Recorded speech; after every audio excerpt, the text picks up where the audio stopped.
진우는 소파에 앉아 수진이 친구들과 또 다른 모임을 준비하는 모습을 바라보고 있었다. 그는 손에 위스키 잔을 들고 천천히 돌리며 거울에 비친 그녀의 실루엣을 말없이 바라보았다.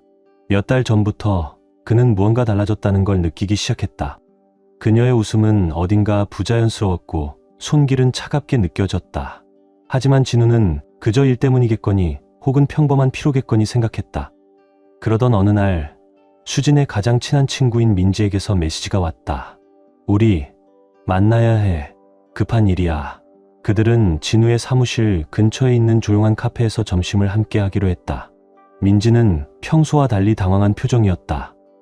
눈동자는 불안하게 흔들리고 손끝은 쉬지 않고 움직였다. 진우는 직감적으로 이 대화가 결코 쉬운 이야기가 아님을 알아차렸다. 진우야, 이걸 말해야 할지 정말 오랫동안 고민했어. 민지는 커피잔을 꼭 쥔 채 조심스레 입을 열었다. 하지만 더는 나 혼자 알고 있을 수가 없어. 진우는 눈썹을 찌푸렸다. 가장 나쁜 소식을 예감한 듯했다. 수진이, 너 몰래 다른 사람이랑 만나고 있어. 벌써 2달째야. 민지는 고개를 떨군 채 그의 눈을 피하며 낮게 말했다. 그 순간 세상이 멈춘 것만 같았다. 민지의 한마디 한마디가 망치처럼 진우의 가슴을 내리쳤다. 수진이 늦게 들어오던 날들, 주말이면 갑자기 사라지던 모습, 자신이 다가가면 얼버무리며 끊어버리던 대화들, 수많은 장면이 머릿속을 스쳐 지나갔다. 하지만 그의 뇌는 여전히 그 사실을 받아들이길 거부했다. 무슨 잘못된 거 아니야? 설마. 그럴 리 없어. 진우는 중얼거리며 민지가 그냥 농담이라고 말해주길 바랐다. 진우야. 민지는 조용히 그의 말을 끊었다. 사실이야. 그 남자 이름은 태연이야. 직장에서 같이 일해. 나 몇 번이나 둘이 함께 있는 걸 봤어. 너는 알아야 해. 그녀의 말투는 냉정하게 들렸지만 그 안엔 진심이 담겨 있었다. 민지는 진우의 눈을 마주치지 않으려 애썼다. 그녀도 자신이 하는 말이 그를 얼마나 아프게 할지 알고 있었기 때문이다. 정말 바람 피우는 거야? 확실해? 진우의 목소리는 거의 끊어질 듯 가늘게 떨렸다. 응, 확실해. 민지는 고개를 끄덕였다. 몇 주 전에 내가 2사람이 모텔에 들어가는 걸 직접 봤어. 그냥 동료가 아니야, 진우야. 그제야 지금까지 의심했던 모든 조각들이 하나의 그림처럼 연결되었다. 수년간 함께하며 사랑해온 아내, 언제나 완벽하다고 믿어왔던 사람, 그녀가 이렇게 더럽고도 숨기고 싶었던 진실을 감추고 있었다. 진우는 갑자기 벌떡 일어났다. 의자가 바닥에 긁히는 소리가 크게 울렸다. 직접 확인해 봐야겠어. 그는 테이블에 돈을 올려두며 중얼거렸다. 내가 직접 그녀한테 물어볼 거야.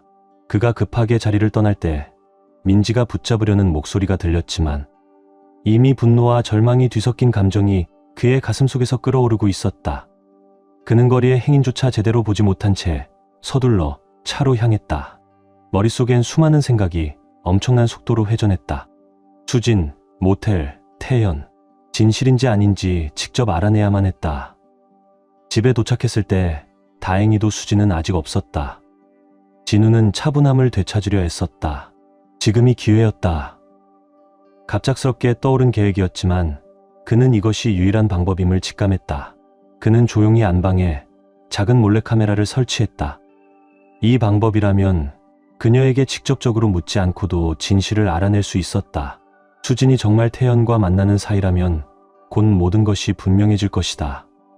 진우는 방 한쪽에 조그마한 장치를 설치하고 휴대폰으로 녹화를 확인했다. 긴장감으로 신경이 곤두서 있었지만 속에서는 여전히 분노가 들끓고 있었다. 몇 시간이 지나자 수진은 아무 일도 없었다는 듯 집으로 돌아왔다. 그녀는 진우에게 다가와 볼에 가볍게 입을 맞추고 친구들과의 저녁 모임에서 있었던 일 중 하나를 웃으며 얘기했다. 하지만 이제 그녀의 말 하나, 몸짓 하나까지도 진우에게는 모두 가식처럼 느껴졌다. 어땠어? 재미있었어? 진우는 속내를 숨긴 채 조심스레 물었다. 응, 완전 좋았어. 수진은 가방에서 열쇠와 휴대폰을 꺼내며 대답했다. 새로 생긴 바에 갔는데 오빠도 음악 좋아했을 거야. 그녀의 미소는 너무 익숙하고 자연스러워 순간 진우는 그녀의 말이 진심처럼 느껴지기도 했다. 만약 민지의 말이 머릿속을 떠돌지 않았다면 말이다. 왜 그래? 무슨 일 있어? 수지는 진우의 어두운 표정을 눈치채고 물었다. 아니야. 그냥 좀 피곤해서 그래. 그는 눈을 마주치지 않은 채 대답했다. 좀 쉬어야겠어. 지금은 말할 수 없었다. 그녀가 잠든 밤, 진우는 조용히 침대에서 일어나 녹화 영상을 확인했다. 손이 떨릴 정도로 긴장한 채 그는 화면을 바라보았다. 수진이 집을 나가고 돌아오는 모든 순간이 기록되어 있었다. 그러다 그의 심장이 멎을 듯한 장면이 화면에 나타났다. 수진이 휴대폰을 들고 누군가와 초조하게 문자를 주고받고 있었던 것이다. 그녀는 방을 나가기 전에 장치 위에 휴대폰을 잠시 올려두고 나갔다. 몇 분 뒤 새로운 메시지가 도착했다. 진우는 화면을 통해 메시지를 읽었다. 태연, 내일 평소 그곳에서 기다릴게. 그 순간 그의 온몸에 차가운 한기가 확 퍼졌다. 그날 밤 진우는 한숨도 자지 못했다. 침대 가장자리에 앉아 두 손으로 머리를 감싸고 녹화된 장면을 머릿속에서 수없이 반복했다. 태연에게서 온 한 줄 한 줄의 메시지가 심장을 태우듯 가슴 깊이 파고들었다. 수지는 뭔가를 숨기고 있었다. 그리고 그것은 단순한 장난이나 일시적인 감정이 아니었다. 진우가 상상했던 그 이상이었다. 다음 날 아침 수진이 출근 준비를 할 때 진우는 지금이라도 모든 걸 따져 묻고 싶은 충동을 억누르기 바빴다. 수지는 여느 때처럼 태연한 얼굴이었다. 미소를 띠며 집에 필요한 물건을 얘기하고 저녁엔 함께 외식하자고까지 제안했다. 진우는 아무 말 없이 고개만 끄덕였다. 하지만 속에서는 무언가가 끓어오르고 있었다. 수진이 집을 나서고 현관문이 닫히자마자 진우는 곧장 컴퓨터 앞으로 달려갔다. 더 많은 증거가 필요했다. 그녀의 배신을 확신시켜줄 무언가가. 하지만 그는 수진의 휴대폰을 볼 수 없었고 기계나 프로그램에 대한 지식도 거의 없었다. 그 순간 문득 떠오른 사람이 있었다. 민지였다. 이 더러운 상황에서 유일한 그의 편이었다. 그는 민지에게 전화를 걸었고 몇 분 뒤 다시 예전과 같은 카페에서 만나기로 약속했다. 전화할 줄 알았어. 민지는 그렇게 말하며 진우 맞은편 자리에 앉았다. 그녀의 얼굴에는 연민이 가득했다. 하지만 지금의 진우에게 동정 따위는 더 이상 필요 없었다. 그가 필요한 건 오직 사실이었다. 태연에 대해서 더 알고 있는 거 없어. 어떤 사람이야? 진우는 인사도 생략한 채 단도직입적으로 물었다. 민지는 입술을 깨물었다. 어떻게 말을 꺼내야 할지 망설이고 있는 게 분명했다. 그 사람, 수진이가 엮일 사람이 아니야. 민지는 조심스럽게 말을 이었다. 회사에서도 여자 직원들 사이에서 평판이 안 좋아. 몇 번이나 다른 여자 직원들이랑 이상한 상황에서 있는 걸 본 사람들도 있었고 플레이보이야, 진우야. 그리고 수진이를 이용하고 있어. 내가 말렸어. 진심으로. 근데 그 애가 말을 안 들어. 진우는 테이블 아래에서 주먹을 꼭 쥐었다. 분노가 치밀어 올랐다. 속에서는 당장이라도 뛰쳐나가 뭔가 해야 할 것 같은 욕망이 불타올랐지만 그는 가까스로 그것을 억눌렀다. 잡아야겠어. 그는 낮은 목소리로 말했다. 어디까지 간 건지 반드시 확인해야 해. 좋은 방법이 있어. 민지는 목소리를 낮추며 주위를 둘러봤다. 그 둘, 퇴근 후에 자주 가는 바가 있어. 회사 사람들이 종종 스트레스 풀러 가는 곳인데 거기서 자주 만나는 것 같아. 오빠가 아무도 모르게 그곳에 가보는 게 어때? 그 말은 진우의 뇌리에 강하게 박혔다. 그는 이 단계를 반드시 밟아야 한다는 걸 직감했다. 지금 자신에게 필요한 건 확실한 증거였다. 그리고 이게 유일한 방법이었다. 그날 저녁 진우는 민지가 말한 그 바 앞에 차를 세우고 앉아 있었다. 눈에 띄지 않도록 평범한 옷을 입고 선글라스를 쓰고 있었다. 해는 이미 넘어갔고 거리는 어두웠지만 그 바는 네온사인이 번쩍이고 사람들이 끊임없이 드나들고 있었다. 진우는 1시간 넘게 차 안에서 사람들의 모습을 지켜보았다. 속은 긴장으로 바들바들 떨리고 있었지만 애써 차분함을 유지하려 했었다. 그리고 드디어 그녀가 나타났다. 수진이었다. 택시에서 내린 그녀는 주위를 둘러보며 바 입구로 걸어갔다. 진우의 심장이 미친 듯이 뛰기 시작했다. 그녀는 혼자가 아니었다. 몇 걸음 뒤 당당한 태도로 걷는 남자가 따라오고 있었다. 태연이었다. 자신만만한 미소, 여유 있는 몸짓. 그는 수진의 어깨에 자연스럽게 손을 얹었다. 수진은 가볍게 웃으며 몸을 옆으로 피했지만 그의 손은 치우지 않았다. 그 장면을 본 순간 진우의 속에서는 다시 분노가 치밀었다. 당장이라도 차 문을 열고 뛰어나가 소리치고 싶은 충동이 들었지만 무언가가 그를 멈추게 했다.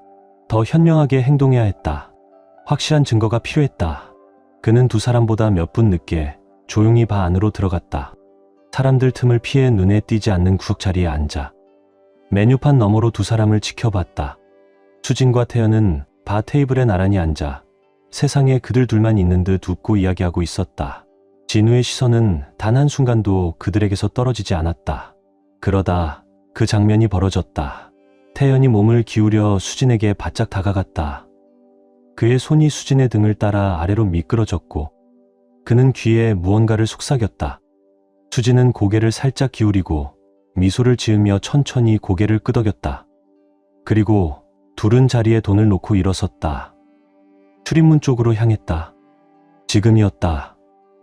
진우는 조심스럽게 그들을 따라 밖으로 나갔다. 자신의 존재가 들키지 않도록 발소리마저 숨기며 태연의 차에 두 사람이 올라타자 진우는 일정한 거리를 유지하며 그들을 조심스럽게 뒤따랐다. 그들의 테일라이트를 주시하는 그의 눈빛은 매섭고 심장은 미친 듯이 뛰고 있었다. 차는 한적한 골목으로 들어서더니 작은 모텔 앞에 멈췄다. 먼저 수진이 내렸다. 걸음걸이는 여유롭고 아무 일도 없는 듯 가벼웠다. 뒤이어 태연이 그녀를 따라 건물 안으로 들어갔다. 진우는 모텔 앞에 차를 세운 채 핸들을 꽉 쥐고 앉아 있었다. 손끝이 저릴 정도로 핸들을 세게 쥐고 있었다. 시간은 마치 멈춘 듯 더디게 흘렀다. 수진과 태연은 문 안으로 사라졌고 이제 남은 건 혼자뿐인 진우와 하나의 질문이었다. 이제 어떻게 해야 하지? 몇 번이고 당장이라도 안으로 뛰어들고 싶은 충동이 들었다. 하지만 무언가가 그를 자꾸 멈추게 했다. 그것은 두려움이 아니었다. 분노를 대체해버린 차갑고 계산적인 이성. 충동적으로 움직일 수는 없었다. 아니, 지금은 안 된다. 모든 것이 한순간에 무너질 수 있으니까. 진우는 천천히 차에서 내렸다. 주머니를 확인했다. 차, 열쇠, 휴대폰. 빈 주차장을 빠르게 지나 모텔 입구로 향했다. 안으로 들어서자 퀴퀴한 곰팡이 냄새와 저렴한 방향제 냄새가 섞여 코를 찔렀다. 조명이 어두웠고 프런트엔 아무도 없었다. 그저 환풍기 소리만이 조용히 공간을 채우고 있을 뿐이었다. 진우는 조용히 복도를 걸었다. 걸음을 천천히 늦추던 중 익숙한 목소리가 들려왔다. 수진이었다. 그가 발걸음을 멈췄고 온몸이 긴장으로 굳어졌다. 이를 악문 채 조심스럽게 문 앞까지 다가갔다. 그 안에서 들리는 대화가 그의 귀에 꽂혔다. 툭, 툭, 툭. 진우는 문을 3번 강하고 단호하게 두드렸다. 자신이 왔다는 것을 부정할 수 없도록. 안쪽은 순식간에 조용해졌다. 잠시 후 자물쇠 돌아가는 소리가 들렸고 문이 아주 조금 열렸다. 그 틈 사이로 나타난 사람은 태연이었다. 키가 크고 여유로움으로 가득 찬 태도. 순간 그의 얼굴에 당황한 기색이 스쳤지만 곧 익숙한 건방진 미소를 되찾았다.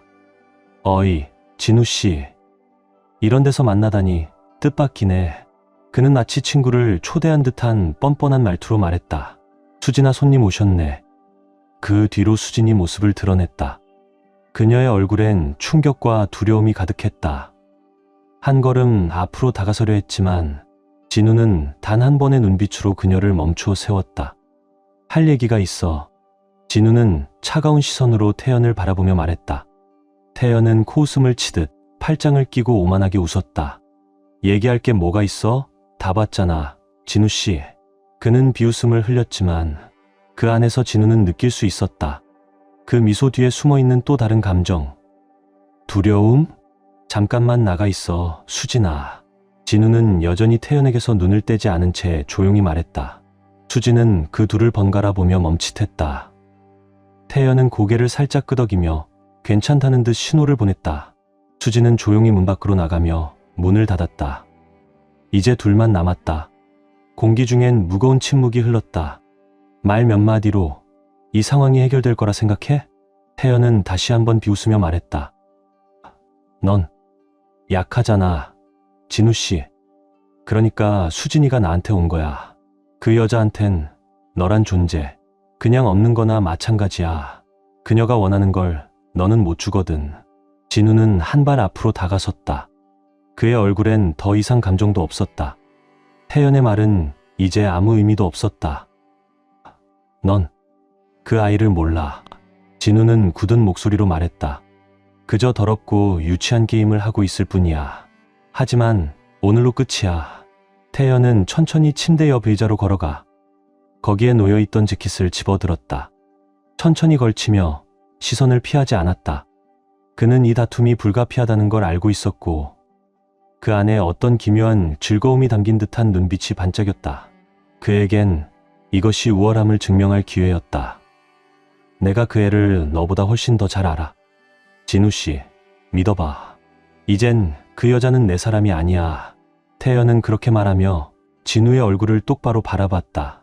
그의 표정엔 은근한 쾌감이 서려 있었고 반응을 기다리는 눈빛이었다. 하지만 진우는 놀랍도록 차분했다. 태연의 예상과는 달리 그는 한 걸음 더 다가섰다. 이제 두 사람의 얼굴은 거의 맞닿을 듯 가까웠다. 진우의 눈은 타오르고 있었지만 그의 목소리는 오히려 얼음처럼 차가웠다. 넌 그냥 다른 사람 인생 망가뜨리는데 재미 느끼는 불쌍한 놈일 뿐이야. 하지만 하나 잊은 게 있어. 내 인생까지 망치게 두진 않을 거야. 그리고 수진이는 내 장난감이 아니야. 태연은 대답할 겨를도 없었다. 그 순간 진우가 그의 재킷 칼날을 거칠게 잡아 벽으로 세게 밀쳤다. 쿵! 등이 벽에 부딪히는 소리에 태연은 숨을 제대로 쉬지 못했다. 몸을 떼어내려 했지만 진우가 더 빨랐다. 주먹을 움켜쥐고 그대로 턱을 가격했다. 순간 태연은 비틀거리며 뒤로 넘어졌다. 이게 장난처럼 보여? 진우는 이를 악물고 낮게 으르렁거렸다. 내게 소중한 걸 그렇게 아무렇지 않게 뺏어갈 수 있을 거라고 생각했어? 태연은 바닥에 쓰러져 턱을 움켜쥐고 있었다. 그의 얼굴에서 미소는 사라졌고 대신 진짜 두려움이 자리 잡고 있었다. 그는 양팔을 들어 진우를 밀쳐내려 했지만 진우는 다시 그의 칼날을 움켜쥐고 그를 일으켜 세웠다. 이게 수진이랑 보내는 내 마지막 밤이야. 진우는 거칠게 숨을 내쉬며 말했다. 앞으로 또 그녀 곁에 나타나면 다시는 그날을 기억하고 싶지 않게 만들어주지. 태연은 무언가 말하려 했지만 목소리는 이미 배신당한 상태였다. 그는 그저 고개를 끄덕이며 코끝을 닦았다. 진우는 그를 문 쪽으로 밀치고 거칠게 문을 열었다. 복도에 서 있던 수진은 얼굴이 하얗게 질려 있었다. 숨조차 제대로 쉬지 못한 채 충격에 얼어붙은 모습이었다. 그녀는 태연이 그렇게 무너진 모습을 전혀 예상하지 못했던 것이다. 가자. 진우는 그녀를 바라보지도 않은 채 조용히 말했다. 그는 문 밖으로 나섰고 수진은 마지막으로 태연을 한 번 더 바라봤다. 벽에 기대어 서 있는 태연, 무기력하고 철저히 짓밟힌 모습. 진우와 수진은 한마디 말도 없이 모텔을 나섰다. 수진은 몇 번이나 무언가 말하려 입을 열었지만 끝내 목소리는 나오지 않았다. 진우는 그녀 옆을 말없이 걷고 있었고 그녀의 시선조차 느낄 여유 없이 온통 복잡한 생각들에 잠겨 있었다. 그들의 차는 여전히 주차장 한편에 있었다. 차에 도착하자 진우는 조용히 운전석 쪽 문을 열고 수진을 먼저 타라고 손짓했다. 수진은 그를 바라보지 않고 조용히 조수석에 앉았다. 진우는 천천히 차의 반대편으로 돌아와 운전석에 앉았다. 시동을 걸자 엔진 소리가 조용히 실내를 채웠지만 그 둘 사이의 침묵을 깨기엔 부족했다. 진우는 어떻게 이 대화를 시작해야 할지 몰랐다. 최근 며칠간 벌어진 모든 일들이 머릿속을 흐리게 만들고 있었다. 수진이 정말 그랬다는 게 믿기지 않았다. 태연과 나눈 순간들 하나하나가 그의 심장 깊숙한 곳을 찌르는 가시처럼 아팠다. 하지만 지금 이렇게 차 안에서 단둘이 남겨진 순간 분노는 서서히 냉정하고 무미건조한 결심으로 바뀌고 있었다. 앞으로 무엇이 기다리고 있을지는 알 수 없었다. 하지만 단 하나는 분명했다. 이제 예전으로는 돌아갈 수 없다는 것. 우리 얘기 좀 하자. 진우가 마침내 입을 열었다. 답답한 차 안, 그의 목소리는 낮고 눌려 있었다. 수지는 대답하지 않았지만 무릎 위에 올려놓은 두 손을 꼭 쥐고 있었다. 무슨 얘기? 그녀는 거의 들리지 않을 만큼 작은 목소리로 말했다. 수진아. 진우는 단호하게 말했다. 그의 말은 칼처럼 날카롭고 직설적이었다. 너, 그 모텔에 태연이랑 같이 있었지? 난 다 봤어. 그리고 지금 내가 어떻게 할 생각인지 알고 싶어. 수지는 눈을 감았다. 금방이라도 눈물이 흘 것 같았지만 꾹 참으려는 듯 창밖으로 고개를 돌렸다. 몰라. 나도 잘 모르겠어, 진우야. 그녀는 속삭이듯 말했다. 진우는 갑자기 핸들을 돌려 차를 작은 골목으로 틀었다. 그는 이 길을 알고 있었다. 무의식 중에 그가 향하고 있는 곳은 예전에 두 사람이 자주 갔던 조용한 공원이 있는 길이었다. 그곳은 한적하고 아무도 없는 숲길이었다. 지금 진우에게 꼭 필요한 장소였다. 차는 큰 나무 아래 멈췄고 진우는 시동을 껐다. 차 안은 다시 고요함으로 가득 찼다. 수지는 여전히 창밖만 바라보며 그의 시선을 피하고 있었다. 진실만 말해. 진우는 그녀를 똑바로 바라보며 말했다. 그 사람 사랑했어? 그 질문에 수지는 움찔하며 몸을 떨었다. 마치 가슴을 세게 맞은 듯했다. 그녀는 숨을 고르며 눈을 감았고 한참 만에 겨우 입을 열었다. 아니야, 진우야. 사랑 아니었어. 그녀의 목소리는 떨렸지만 거짓은 없었다. 좋아한 것도 아니야. 그런 게 아니었어. 그냥 뭐. 진우는 핸들을 더 세게 움켜쥐었다. 손마디가 하얗게 질릴 정도로. 너 그냥 뭐였는데? 수지는 바로 대답하지 못했다. 몇 초간 침묵한 뒤 조용히 입을 열었다. 그냥 내가 길을 잃은 거였어. 오빠가 점점 멀어진다고 느꼈어. 일만 하느라 나랑은 대화도 없고 나는 그걸 감당 못했어. 오빠의 관심을 어떻게 다시 끌어야 할지 몰랐어. 그게 실수였고 지금은 알아. 그때는 내가 놓치고 있던 걸 찾은 줄 알았어. 근데 아니었어.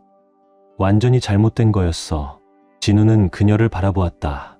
눈빛에는 아픔이 고스란히 담겨 있었다. 그는 수진이 스스로와 싸우고 있는 걸 느꼈지만 그 고통이 진짜 후회인지 아니면 들킨 것에 대한 당황인지 알 수 없었다. 그는 한숨을 내쉬며 눈을 감았다. 머릿속에는 수많은 생각이 휘몰아쳤지만 그 어떤 것도 그를 위로해주지는 않았다.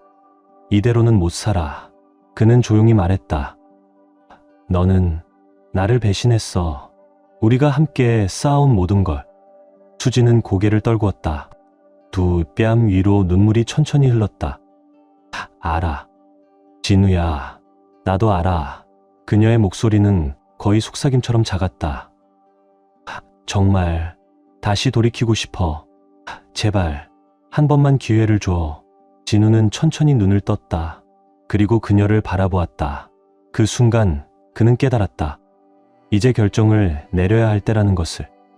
이 관계를 붙잡고 함께 고칠 것인지 혹은 여기서 끝낼 것인지 상담 받자. 그는 오랜 침묵을 깨고 조용히 말했다. 정말 고치고 싶은 거라면 우린 함께 노력해야 해. 하지만 내가 또다시 내가 거짓말하고 있다는 느낌을 받는 순간 그는 말을 잇지 못하고 멈췄다. 수지는 고개를 들지 않은 채 조용히 고개를 끄덕였다. 응, 진우야. 뭐든지 할게. 그들은 한동안 말없이 차 안에 앉아 있었다. 공기에는 무거운 불확실함이 가득했다. 진우는 앞으로 어떤 일이 기다리고 있을지 몰랐지만 지금은 더 이상 중요하지 않았다. 그날 밤 차 안에서의 대화를 기점으로 두 사람은 정말 관계 회복을 위해 노력하기 시작했다. 처음 몇 주는 쉽지 않았다. 진우는 하루하루가 그녀의 배신을 떠올리게 했고 그때마다 이 관계를 이어가야 하는지 수없이 고민했다. 그러나 그 고민은 심리상담, 조용한 저녁 식사, 깊은 대화로 이어졌고 수진 역시 전보다 진심으로 노력하고 있었다. 그녀는 태연과의 모든 연락을 끊고 직장도 옮겼으며 가족에게 온전히 집중했다. 다시 그런 실수는 절대 없을 거야. 그녀는 자주 그렇게 말했다. 진우는 그녀의 진심을 느낄 수 있었지만 그의 마음 깊은 곳엔 아직 쉽게 지워지지 않는 상처가 있었다. 하지만 시간은 천천히 날카롭게 다듬어진 감정을 조금씩 무디게 만들어 주었다. 비록 가슴 속의 상처는 여전히 남아 있었지만 진우는 수진이 달라졌다는 것을 느낄 수 있었다. 그들의 가정은 조금씩 안정을 되찾기 시작했고 서로를 향한 노력도 눈에 띄게 늘어났다. 하지만 모든 부부가 그러하듯 과거가 다시 떠오르는 순간들이 가끔씩 찾아왔다. 뜻밖의 한마디, 별것 아닌 행동 하나가 진우의 의심을 다시 자극하곤 했다. 그럼에도 불구하고 진우는 그녀를 용서해보자고 결심했다. 그것은 그녀가 했던 일을 잊었기 때문이 아니라 자신 역시 다시 행복해질 수 있는 기회를 가질 자격이 있다고 믿었기 때문이었다. 그들은 다시 예전처럼 함께 시간을 보내기 시작했고 서로에게 솔직하게 마음을 열었다. 그 사건이 있은 지 어느덧 6개월이 흘렀다. 어느 저녁, 진우와 수진은 베란다에 나란히 앉아 석양을 바라보고 있었다. 수진은 조용히 진우의 손을 잡았고 그의 손끝에는 따뜻한 온기가 전해졌다. 말없이 앉아 그 순간을 고요히 음미했다. 이렇게 우리가 다시 마주 앉을 수 있을 거라곤 정말 상상도 못했어. 수진이 멀리 하늘을 보며 나직이 말했다. 진우는 그녀를 바라보았다. 그리고 아주 오랜만에 그녀와 함께하는 미래를 믿고 싶은 마음이 가슴속 깊은 곳에서 올라왔다. 우리가 버틴 게 아니야, 수진아. 아직도 노력하는 중이야. 하지만 우린 올바른 길 위에 있어. 수진은 고개를 끄덕이며 조용히 그의 어깨에 기대었다. 그리고 그 순간 진우는 깨달았다. 모든 걸 겪고도 그녀와 함께 걷고 싶다는 마음은 여전히 남아있다는 것을. 이렇게 해서 오늘의 이야기는 여기서 마무리됩니다. 이 이야기가 여러분의 마음에 작은 울림이라도 남겼다면 좋아요 버튼을 눌러주시고 댓글로 여러분의 생각도 함께 나눠주세요. 여러분의 반응 하나하나가 저희에게는 큰 힘이 되며 더 많은 이야기가 세상에 퍼져나갈 수 있는 원동력이 됩니다. 처음 오신 분이라면 구독 버튼을 눌러 우리 이야기 커뮤니티의 일원이 되어주세요. 다음 편에서도 더 깊이 있는 이야기로 찾아뵙겠습니다. 끝까지 함께 해주셔서 감사합니다.